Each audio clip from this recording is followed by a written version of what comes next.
A teraz si skúste tipnúť, komu by slovenskí futbalisti najradšej poslali z Afriky pohľadnicu. Je to Čech Tomáš Rosický, ktorý našim chlapcom odkázal, že nie sú žiadni borci a v prípadnej baráži by vyhoreli ako fakľa.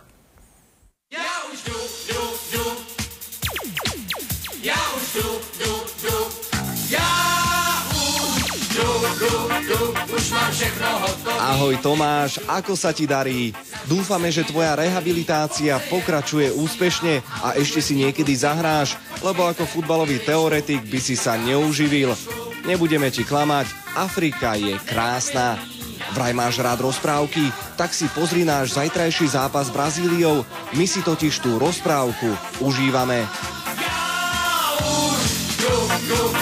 Už mám všechno hotový, vždyť už jdu. Skutočnými frajermi sú však naši futbalisti, ktorí s hrdosťou nosili na sebe aj tento dres. Táto 16-ka patrí obrancovi Jánovi Ďuricovi. Všetkým hráčom ešte raz patrí naše ďakujeme. Pekný večer a dovidenia.